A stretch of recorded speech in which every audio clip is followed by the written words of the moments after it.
You want to know what must be really weird to watch and be so awkward to be a part of? What? Filming Harry Potter. Oh? Yeah, because picture this. They're just waving around these wands, doing nothing. Yeah. And they have to like grunt and make noises like it takes effort. And they're just waving the sticks around and pointing them at each other.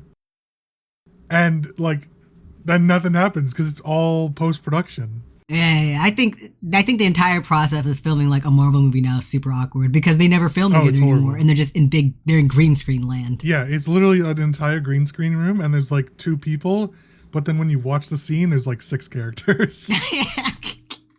It's all just, yeah. It's pretty bad. I feel like modern movie making for things like that would not be fun. Absolutely not. Like being an actor and having to do, like the Harry Potter one would be funny because it would be funny. It's awkward, but like once you get past that, then it'd be funny. But a lot of those at least have realistic sets. But for like the most recent Marvel movies, it's just literally all green screen rooms. I'm in a green room wiggling around. It's so, and then you have like Josh Brolin wearing a gigantic Thanos head. And you don't know why. Because you're not allowed to know. What is going on? It's so weird. I feel like I would hate being a part of modern movie making. Perhaps. It would just be unfun. That would not be enjoyable. They sucked all the fun out of it because fans are freaks. The fans are freaks. They don't know what they like. They hate everything that's good. They like all the bad stuff.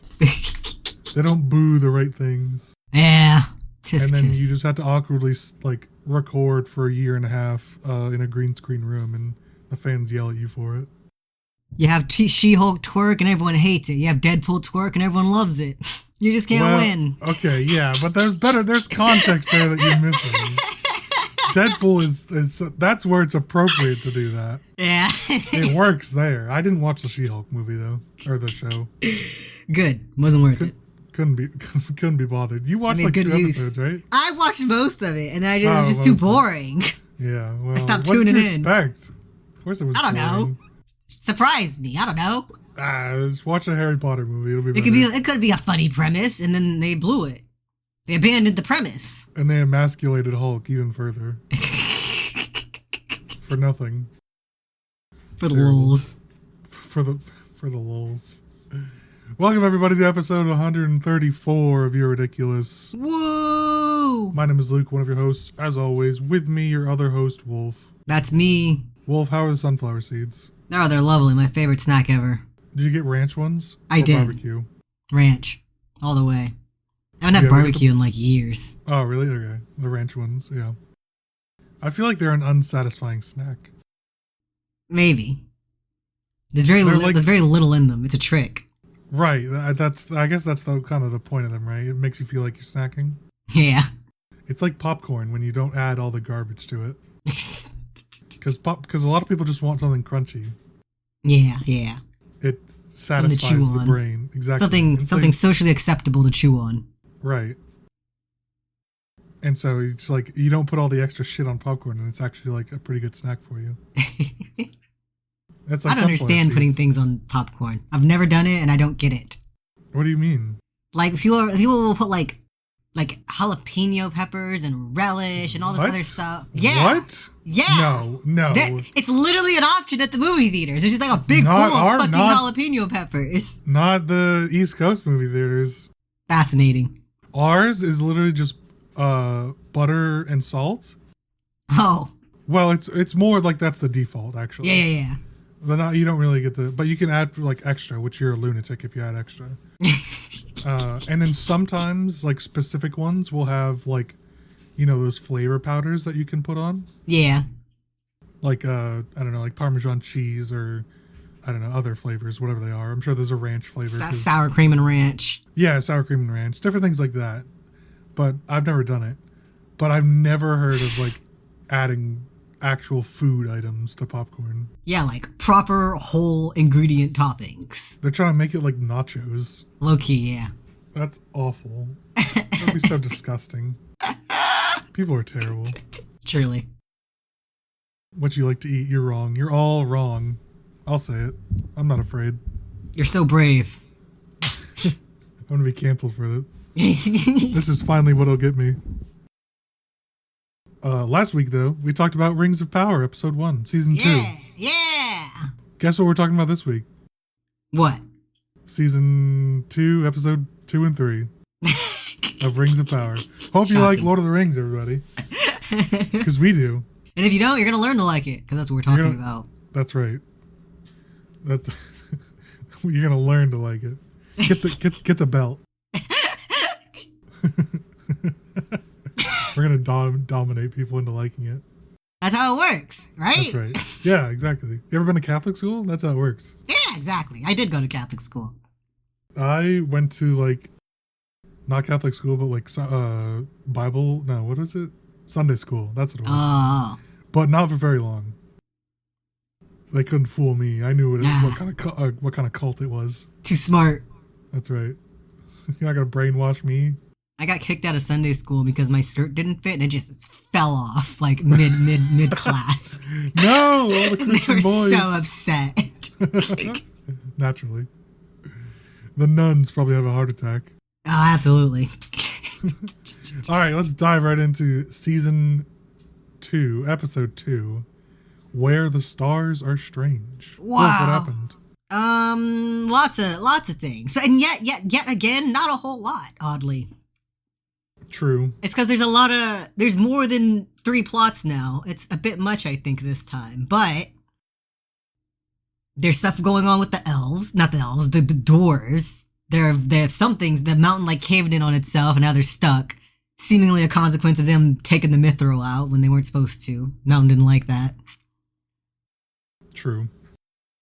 What's his name? What's the dwarf's name? That's his name. Something. Durin. Durin is in a fight with his father over their argument last season. So they're not talking to each other. Yeah. And his Dee, his wife. Disa. Dee. Fucking Dee. Dude, Dexter's Lab is in this show. No. What a crossover. And Disa's just like, get the fuck over yourself. We're all about to die. Yeah, she's like, hey, how about we stop like the collapse of our culture and race, and maybe you guys can just move on. He's complaining about having to eat stale bread, and she's like, yeah, I'll just go back up to the surface and get some bread. Genius. Why didn't I think of that?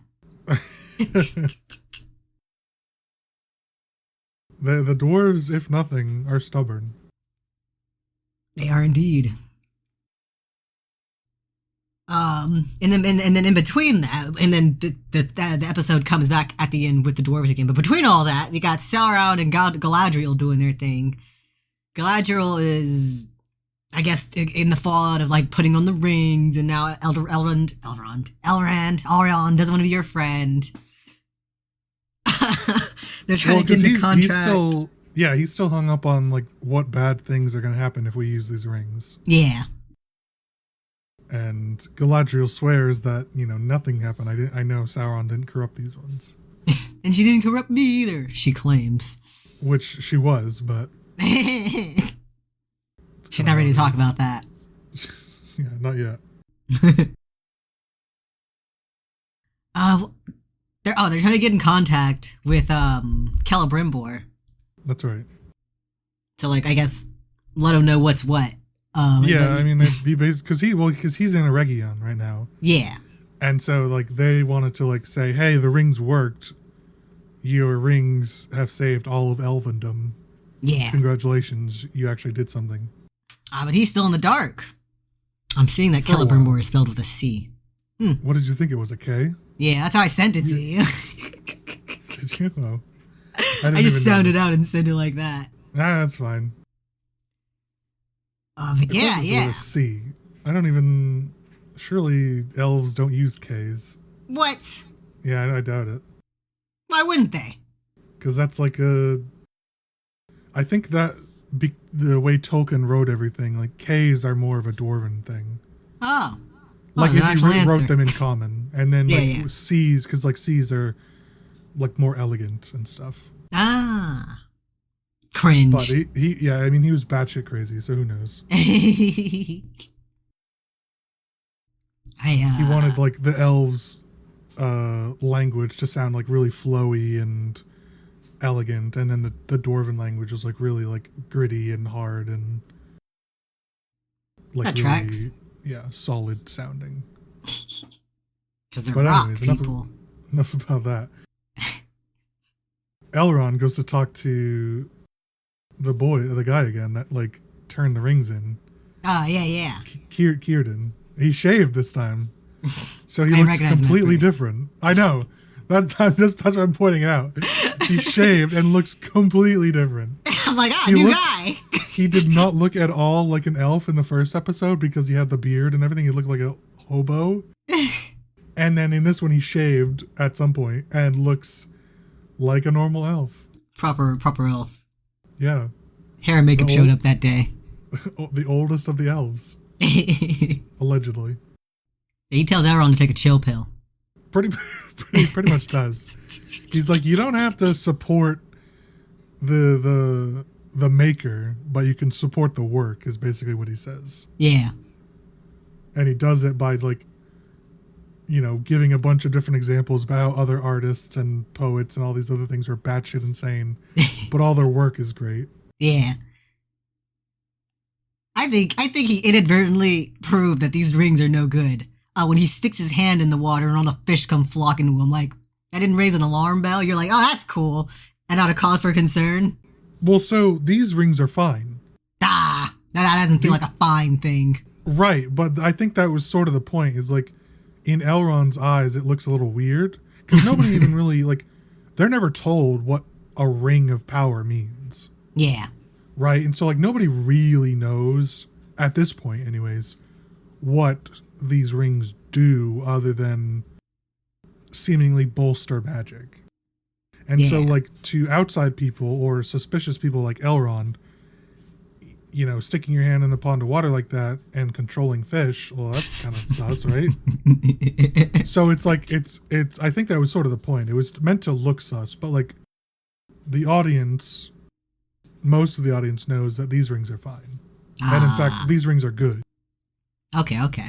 But like, I like your point stands though, like to Elrond, it's like, because it even shows him looking pretty worried. I made the fish jump to its death. But don't worry, I'm merciful, so I'll put it back in the water. I'll let it live. The elves don't even eat meat, so. Oh, wow, even worse. They just like eat vegetables. I think they're all vegetarian. Why do they have fish then? Well, that's just a river, I think. I don't think it's like a... Oh, okay. It's just a normal river. Like, that leads right into the ocean. He's just hanging out. Yeah. In nature. I don't know. Maybe they trade fish with other villages. I don't know. They make the extra good fish. The ones that jump right into your hand. So then the humans don't have to learn how to fish. Yeah, well, the humans are useless, so... True. Speaking of useless, we move right along to the stranger and Poppy. Yeah, they're doing things. Allegedly. They're dying of thirst, is what they're saying. They sure are. They're being hunted by a force. the like weird bounty hunters. By the bounty hunters sent by, well, they're angels or something, right? They're equivalent to angels, whatever Sauron is. Yeah, sort of. So we know that the dark wizard in the desert is an Istari, which is sort of another word for. They're basically angels. Istari is like the Valinor word for wizards. Oh, okay. But when they're sent down this way, they're essentially angels. Is the equivalent. Angelic wizards. However, we're not really sure who this evil dark wizard is. We're never given a name other than the dark wizard. Some people online are speculating that it's Sauron, which is complete batshit because one, if Sauron was in the world at this point, he wasn't evil, like, at all. Yeah. 2, he's likely not in the world at this point. At least not set up like this guy is. Yeah. So it's more likely that it's one of the, like, blue wizards, which I don't think it is. There were 5 wizards that different times were sent to Middle-earth. I don't think it's the blue wizards because the 2 of those guys traveled together and, at least we know of, never evil. But in episode 3, which we'll talk about, I think Tom Bombadil says that this guy's an Istari. That he's a wizard. So, like, some people had speculated that it was one of the ring wraiths that we see in Lord of the Rings, like all the cloaked bad guys that wear they're the, like, evil, they're the men that take Sauron's power, ring of power. Mm-hmm. One of the 9, and then they turn into wraiths, and they're, like, servants of Sauron. Okay. So it could have been, it could be one of those guys before they get the ring of power, and then Sauron meets up with them later on. So, but right now we don't really know. Yeah. So I'm interested to find out, but it's not Sauron. If it's Sauron, I will be so angry. I don't know all the details, but if it's Sauron, that's just bad writing. He can't be everything. It makes no sense. It will make no sense because he wasn't evil the entire time. He was only bad towards the Lord of the Rings, towards the end of it. And even before that, there was The Hobbit where he was still good. He's chilling. He was still doing his thing like he was supposed to. So why would he be evil all the way back in this time? Like 2,000 years earlier. Bullshit. People are dumb. Anyways, we do see the bounty hunters find them and sort of corner them. And then the stranger fucking picks up a staff and creates a damn tornado. Sees a random stick and goes, "This is the one." And then it wasn't the one. It was absolutely not the one. I did like their conversation, though, about, like, how you can't give something a name. It already belongs to you. You just have to find it. Yeah. That was nice. I mean, it's kind of funny because, like, humans, like, the audience as humans likes to name things. So it's like, us watching it's like, absolutely fucking not. We're going to name whatever we want. It's like, I don't need to wait and find out what the name is. I'll just give you a name. Temp name. You know, so, but the sentiment was cute, though. I liked it. It was very wizardly. Yeah. Big W. W for wizard. Naturally. And then we see, who do we see next? We go back to the elves. With Sauron. Oh, yeah. Sauron has showed up to Eregion, and everyone is acting really normal about it, even though he's being very not normal. Well, so, yeah, not the idea, but what happened, if people remember going back to season 1, was that Galadriel never told anybody who he was. It's just like, yeah, don't treat with this guy anymore. We're done doing business with him. But foolishly never said who he was. Yeah. So it's like, from Celebrimbor's point of view, it's like, okay, we're not supposed to treat with this guy anymore. But it's like, he did help us create the Rings of Power for the elves. So I kind of owe him. And he's cold. Look at him. He's shivering. We gotta let him in. What's her name? Miranda? Mirdania. Got the hots for him immediately. She couldn't resist. You know it. She's wet. She couldn't take her eyes off of him. Already. She's like, but he's cold, my lord, and I think he's injured. What if he's hungry, my lord? So, I liked seeing Celebrimbor sort of struggle there. Even when he eventually invites him in. I think you're too hard on Celebrimbor. No, he's no. He's no dumb bitch. He has gotten rightfully played. No, okay. Because even I didn't realize what was happening for a second. No, he is a dumb bitch, okay? He thinks his friends have abandoned him. You don't know the friend. What friends? Well, his allies, his consorts, co-workers. Cohort? Cohort.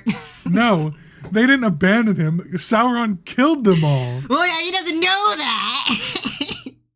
Right, but like, he doesn't need affirmation that the rings worked. It's either gonna work or it's not. There's nothing left for him to do. No. And, I'd want to know. And it's like, eventually he'll know something's up because they haven't sent something, or like eventually they'll discover all these dead bodies in the woods. And like, shocking they haven't yet. I know, right? They've sent like 8 messengers. They didn't seem shocked that none of them came back. Right, and eventually, if none of them return or go to Eregion or return to Lindon, the people of Lindon will send like a whole fucking army. They'll send a whole ass convoy, not just one rider. Took their sweet time. Took too long. I know. And so the point is, the literal lieutenant of the military is saying, we're not trusting this guy anymore. And then Celebrimbor was like, maybe I trust him. Maybe I don't tell my boss. Maybe I just give him a little sneak peek about what I'm up to. Listen, Sauron hit him with the "I'm literally Jesus Christ." Was he supposed to say no? Okay, he did pull a fast one on him. He is like, did the whole, magic show. It's like, I'm literally one of the Valar. You need to treat with me now. And shit. I am Adnatar, Lord of Gifts. And I am one of the Valar. And then you would think Celebrimbor would about to shit his pants. Best day of his life. This is like the start of where he's a dumb bitch, right? Because he never should have let Halbrand into Eregion. Yeah. Like, I get it that he feels like he owes him and everything, but like, if the literal lieutenant, like second in charge nearly, maybe third in charge, is like, we're not to trust this guy anymore. Why are we listening to him?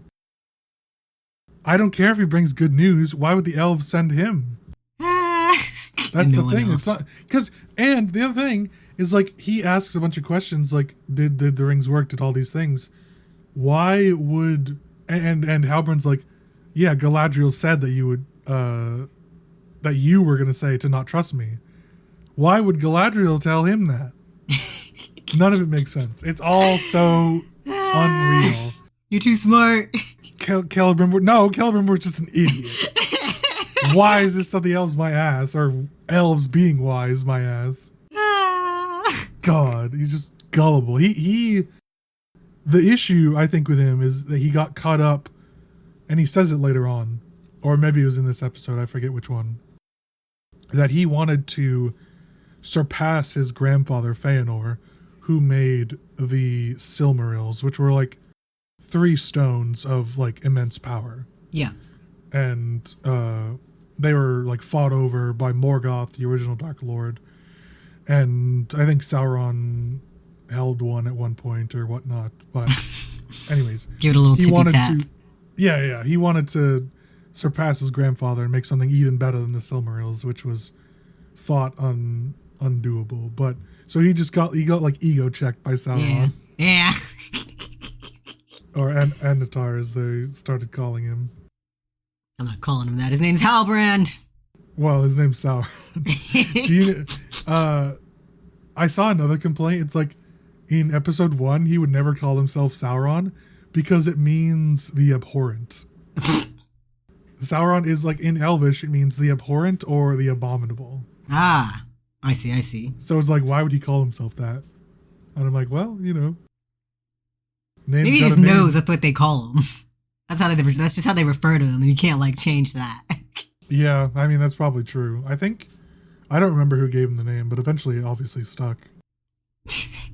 Because I don't think that was his name originally. That was like the moniker that he donned eventually. Oh, his given name. So it's fake.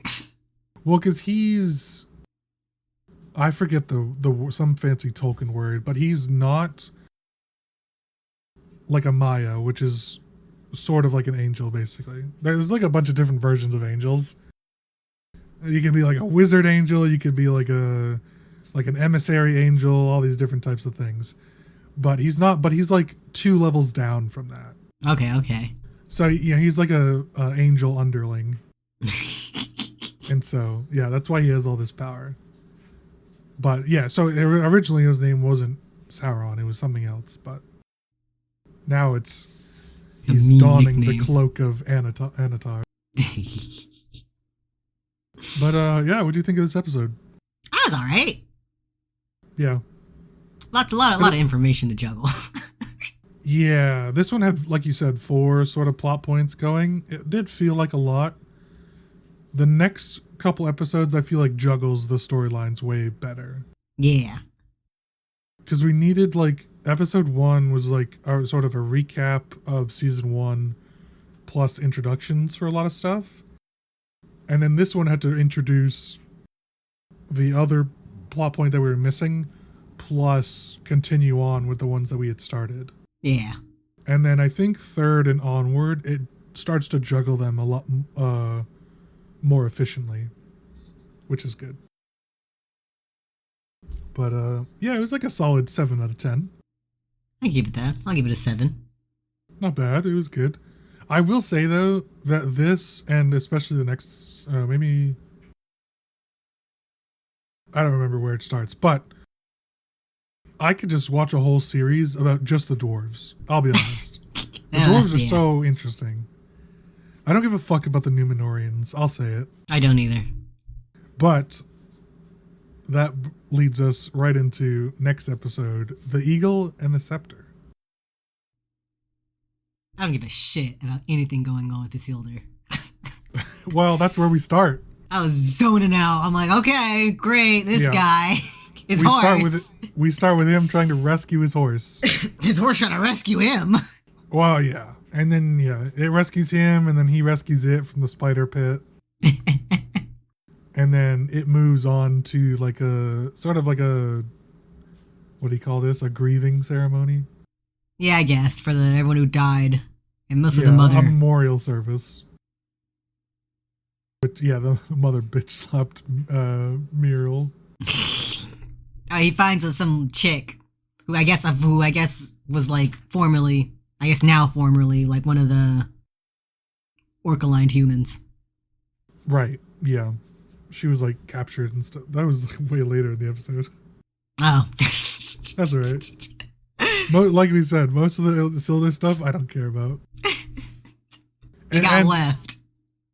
It's also like a little awkward because nothing bad is going to happen to him because his story is told as an adult. Yeah. We know the story because it's one of the beginning parts of Lord of the Rings. It tells what happened with Sauron's first defeat. I guess technically second defeat. And it was Isildur taking the Ring of Power. Yeah. So we know, like, he's not going to die at this age. He's on a bad day.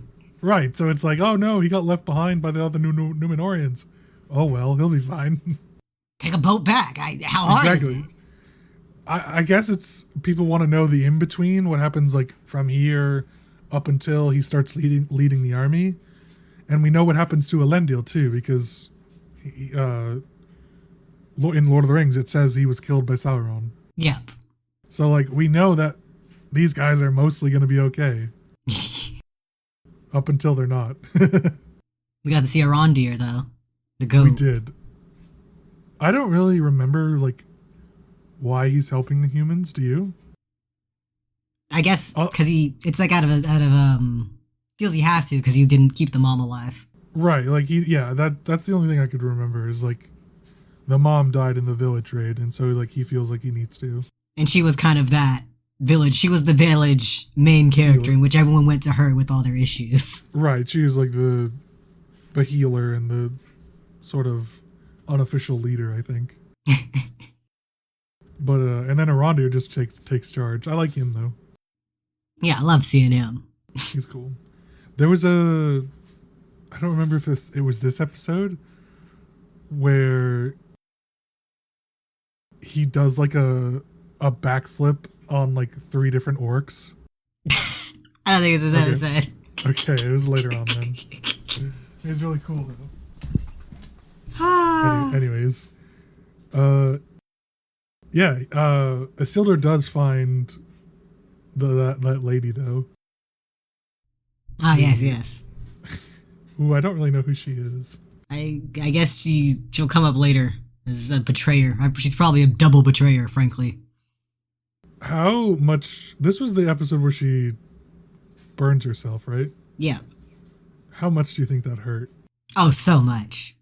How did she not like scream out? That's like, it's already burned. It's already scarred, so it right. extra hurts. Yeah, it's already. Oh yeah, I found it again where she does it. That's how I know she's a double betrayer. What do you mean she just took that? So you think she's still working for the orcs? Yeah, I think she's covering it up now because it's like a super easy thing for someone to like flip up her hair and like, oh my god, you have that thing. Might as well burn it off now. Oh, okay. Yeah, that could be. Now she can legitimately go, oh, I'm not that anymore. That's why I burned it off. Right. It's like people like, burning, like the Germans burning all their like Nazi paraphernalia. Yeah. It's not me anymore, as I like, they never mind, I'm not gonna go into it. I was gonna make a really bad joke. It's fine. I think a lot of the humans, at least like that are still around and vibing, they're like, there's like a level of misunderstanding about the orc-aligned humans, and like people, they're forced into it. No, they were very much into it. Yeah, I mean, it's sort of like join us or we'll kill you. So die. But right, exactly. It's like, are you really just gonna compromise like and betray everyone that you know just for some orcs that are gonna treat you horribly? Yeah, it doesn't seem much better. Like. Right. There's like, you could attempt to run away, you could attempt to fight them. There's a lot of options I feel like you have. And they're like wholeheartedly fighting for the orcs. I feel like they don't have to do those like little trap things. They don't have to lie in wait, try to trick other people. They could just chill, but they're not. Right. They're like, yes, my orc. Whatever you say, my orc. I love you. They're dick riding the orcs. They're glazing them. They're bouncing on it, spinning on it. Buying the really expensive lube for it.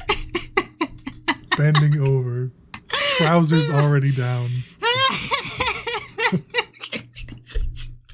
They really are. Who's Muriel? Muriel's the queen. Ah, that's her name. Okay. Yeah, Queen Muriel. She is still blind. The black one? Yeah. Huh. Did you not realize she was blind this whole time? No. Remember she was in the final episode of season 1? She like looks directly at the volcano. Is that what blinded her? Yeah, the volcanic ash. She just like bunga bunga. Let me stare straight at the sun. I know the volcano was that like, powerful. And then it was like a volcanic ash got like blinded her. I see. I think it was. Oh, it's coming back to me. Right. She said it was like the heat of the volcanic ash burned her like retinas or something. Yep. I don't know, but she like once she got out of the area that they were in, she's like, Isildur, I can't fucking see. She's real good at pretending not to be blind. Well, everyone knows she's blind now.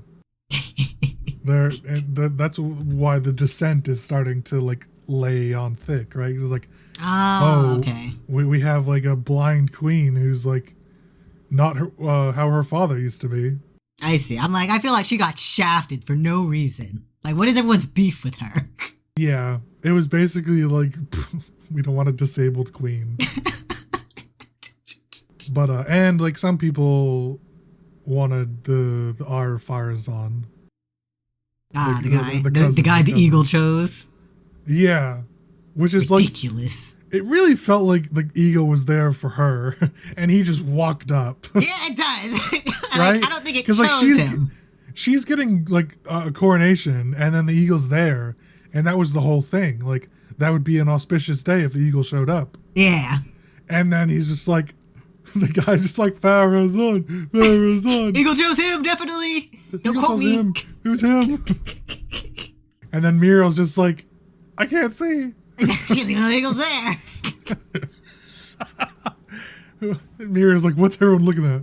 It was like, I can't believe you let a magic orb lead your decision. And they're like, oh my god, magic eagle. Let's go with this guy. Eagle! Yeah, that was the thing. He's like, I thought it was going to be like a resounding triumph for Muriel. Like, everyone would like forget about the seeing stone. And then, because the eagle is there, it's like, oh, yeah. Clearly she's our queen for us. And then it's like, no, it's like, Farazan, Farazan. Turned it around. Eagle should have said something. Made it a little clearer. Also, I forgot briefly because she's kind of a minor character in the season 1, but the girl that brought out the Elfstone, yeah, that's Elendil's daughter. Elendil? Well, the captain of the guard. Ah, Isildur's brother. Isildur's father. She's Isildur's sister. She is Isildur's sister. Exactly. Those two are Elendil's kids. Yeah. Yeah, and so it's like, wow, that cunt of a daughter is betraying them so hard. Right? What would Isildur say? Well, they think he's dead. I think the worst part is that he's alive. The assumption that he's dead is crazy, because it's been like a week, and they left like early even. They left really fast. They left instantly. They didn't wait for anyone. No, not at all. It was just like, wow, can't find him in the humongous wreckage of a volcano. Guess he's dead. That's it. His horse isn't letting it go. Yeah, which is like, if you think about like the culture there, obviously the horse knows to some degree that Isildur's not dead. Yeah. From like the bond basically there between a rider and the mount is like, clearly the horse is upset, so they should know something's not right. Right, like I think a lot of people died and all their horses came with them. Right, like come on, like that was silly. And like, you really just couldn't like, spare a couple days. Even the people that are like, they left are like, wow, they left real fast. Yeah, they're like, I'm sure they're already gone. They fucked off, they didn't care. Yeah, and so it's just like, well, guess he's dead too. Now we have, our mom is dead. The daughter's like, our mom is dead. Our brother, one of our brothers is dead. Now Isildur's dead too. Tisk tisk. In a future episode, I think it's, I don't remember which one it is now, but she's like, I'll save it actually. I don't want to spoil it. I'll save it. Okay. I'm just gonna say the daughter's a real cunt. I bet she is. I'm looking at these episodes because you just watch them on mine. I'm like, I don't remember watching these, but they're like, 4 minutes left. Yeah. Because I don't watch the credits. Although did you watch episode 4 already? I don't think so. It doesn't look familiar. Okay. Yeah. For the audience sake, the current episodes is episode 6 is released, but we couldn't do it like right as they came out because otherwise we'd run into a stopping point eventually. Yeah. Waiting for them. So we let a couple build up first. Just for you guys. What'd you think of this episode? True, solid 8 out of 10. Yeah, it's better than the episode 2, I thought. These kind of blend together for me. They do, but I think around episode 4, they start to really distinguish themselves. I think they feel pretty good. More stuff starts to happen. The plot starts to ramp up quite a bit. Further relationships, especially between Durin and the King and Celebrimbor and Anatar. They start to like really develop and get pretty spooky. Yeah. Is episode 3 when they proposition the dwarves? Yeah. Okay, so they present the idea to the dwarves. It's like, hey, we can give you the rings of power. And then the dwarves like, I don't know the fuck a ring of power is. He's like, I don't give a fuck if you don't. We're using them. Yeah, he's like, Durin's like, you brought us here to treat with jewelry? And Zeus is just like, I can't stand you. Those two are just so good. I love them. But yeah, they do take it back to the king. Yeah. To the King Durin, I think. I think he's also named Durin. I think so. Which there's like 10 dwarves in Lord of the Rings lore that are named Durin. The Durin trio, Durin quartet. Yeah. There's so many. Because Durin is like the first dwarf ever made. Yep. So he's like dwarf of all dwarves. From like the god that made the dwarves. And then later on, like, you know, same bloodline, they repeat names and stuff. I see. It's so like how everyone's named John in like the 1800s. Exactly. And all the kings, there's like King John or everything. Exactly. Yeah, it's just a solid one. I guess the only other noteworthy thing to really say is that I think this was the one where we see Sauron's corruption of the Mithril. Yeah. He like holds it, and you see him like close his eyes and maybe even move his lips a little bit. He's like, clearly you can see that he's corrupting this one. He's done something. Yeah, he's like putting a chant or a spell on it, and then he drops it in, and it sort of makes a hissing noise, and I'm like, okay, well, this is fucked. Rock didn't like that. Yeah, not at all. But, and then the dwarves make the agreement. It's like, okay, we'll supply you with a steady influx of mithril. You give us the rings of power, and then that's to fix our home. Yeah. Which, once again, they're never told what they do. They just work. Never told. They just work, apparently. That's what happened with the tree. Right. They just put them on, and the tree fixed itself. But that's the funny thing is, like, it's the rings of power have never existed before this. And so why would just like random people trust it? The only Especially option. Since only until recently, well, yeah, you are right. It is the only option. Only recently did the sort of friendliness of the dwarves and elves happen. Yeah, one could argue they're only in this situation because they made the first 3 rings, because they've dug up that mithril. True. That's what it sounds like the issue is. Like, they went into a part of the mountain was like, don't go there, and they went anyways, and now the mountain reacted. That's pretty much what happened. I mean, it's sort of like a fluke. They're not like causality. It's not like cause and effect thing. It was like, this happened, we shouldn't dig, but now we need to dig to fix our problem. And we hide so we can dig.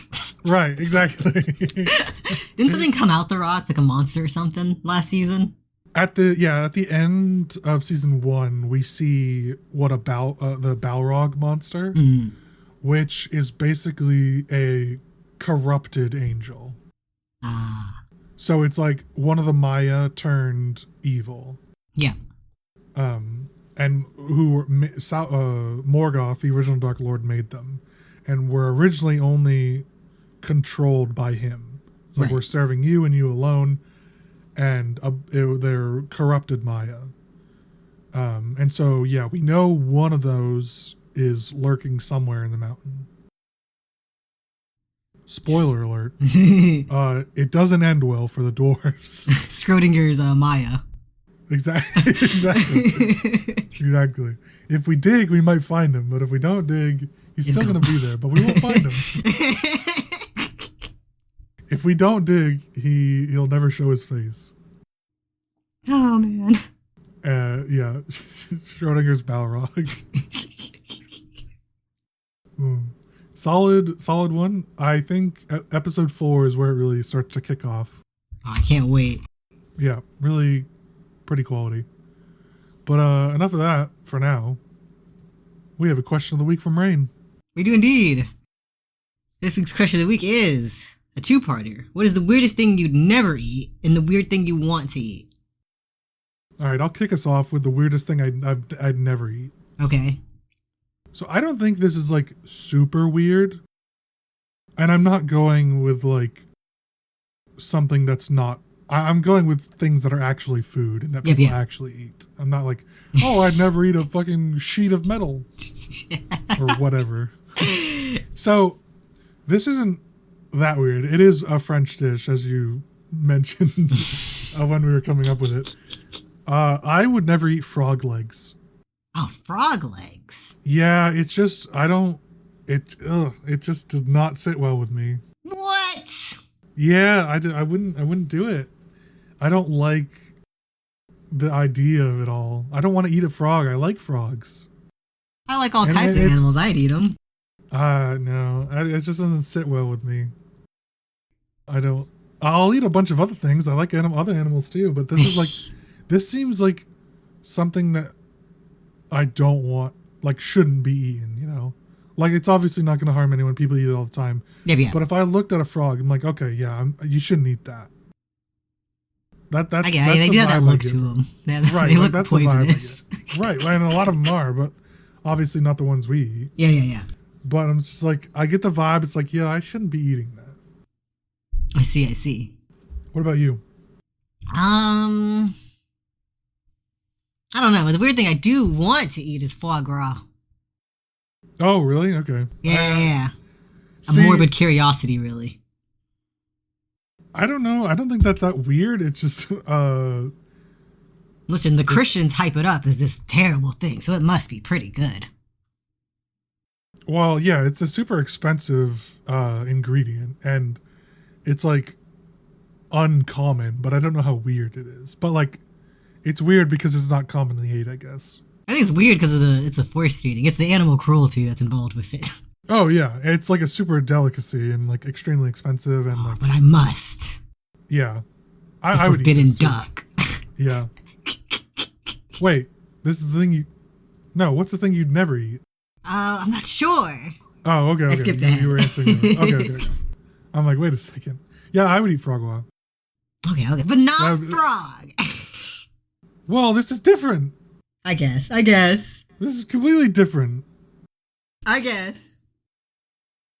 It's all just it's the product of duck and goose and geese. And so like that's fine. I'll eat one of those.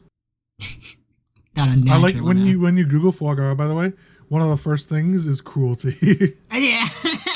It is not good, but probably tastes amazing. If it's very like rich and like fatty. But I've heard it tastes very, very good. How do you even think of making this? I don't know. You guys are fucked up. All right, I have a couple. This is sort of a three-parter. Okay. But they're all from the same thing. Okay. Beef tongue. Okay, yeah. Oxtail. And cow brain. Oh, the poor people food. Minus cow brain. I would eat all three of those. That's a weird one that I would want to eat. You'd want to eat cow brain? Oh yeah, absolutely. I would 100% try it. I want to try all those things. Those are like the oxtail and the tongue specifically are cuts of meat that are like normally thrown away. Yeah. Or that you can get for really cheap oftentimes because they're like the undesirable parts. However, I've heard if you take the time to cook them right, they're extremely good. Yes. Have you ever had them? I have. That's why I was thrown off when you said it. They're okay. Okay, well, I want to try them so badly. You said it, I'm like, that was a really mundane item. Oh, well. I could go down the street and get that right now. I'm sure I could get it at like the store. It's just like I've never been to a restaurant that served it. And I've been to fancy restaurants before. Never like Michelin star, but fancy enough. I don't know many other people that eat it unless it's like, you know, like Southerners eat it, obviously. Yeah. And like, what's the area where Mardi Gras? Louisiana. Oh. because there's a lot of French influence there. Yep. So like places like that, I eat it, but like no, it's not like a thing around here really. Which you'd think I would have had it because I was born on a farm. You had tons of oxtail surrounding. We did, yeah. It was a fucking dairy farm. We had them for days. But I guess you're not serving that to a kid. I've never had beef tongue, but I remember reading about it in a book. It's something like Ramona or something.